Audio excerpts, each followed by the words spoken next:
July 10th, 2004, St. Anthony. My brothers and sisters of the world have been told many things. We have talked about changes and darkness. We have talked about persecutions.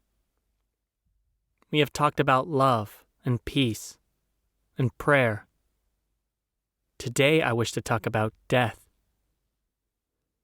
So many souls on earth fear death. Dearest souls, destined to come to heaven, you should not fear death.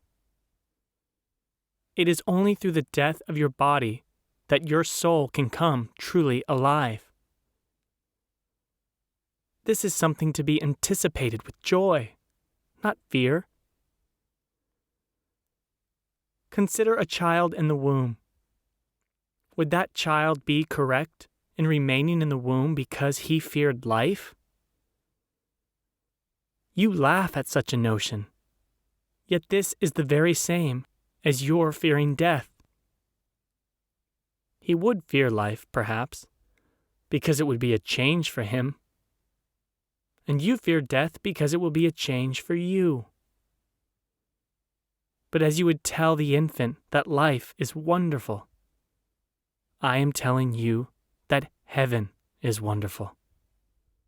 And the day of your death is truly the day of your birth, because your soul is born then into eternity. This is a good thing. It is a joyous thing for anyone who has followed Christ. All of your faith, all of your sacrifices, and all of your dutiful acts are justified and rewarded. Do not walk in fear of death, because it will cause you to cling to life in such a way that you cannot live freely. You should consider that statement if you find it elusive. It is important. I wish to help you to be free of fears, so please, call on me if you fear death. It will hamper your spirituality, so we must eradicate this fear. Children, there will come a time when you will see death in great numbers.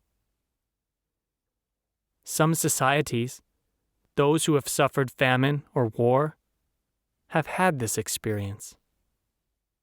For Christians, this experience changes how one lives. This is good. All experiencing tragic events such as these will realize that they are mortal while they are on earth, and that they could be taken at any time. But the true Christian is then encouraged to service. Because what else is of any value when you could be abruptly called to heaven? There is no point in storing up earthly treasures if you are only to leave them shortly. Men in affluent areas should also understand this, but they do not. There you see a false sense of man controlling his destiny. This creates an environment where souls live for the world. Because they are so busy, they do not give proper consideration to the bigness of reality in comparison to the small little circle of living. They will, my friends, when their circle of living is pierced by hardship and death.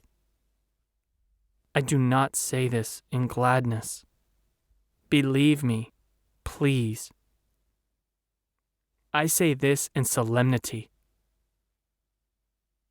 It is all good, though, because it will bring souls back to consideration of God and heaven and service to God during life. This is what is required, and this is what will happen. We will rejoice, you and I, as God ushers in these changes. Be prayerful and silent as often as possible. In this way, we can help Jesus to fill you with peace.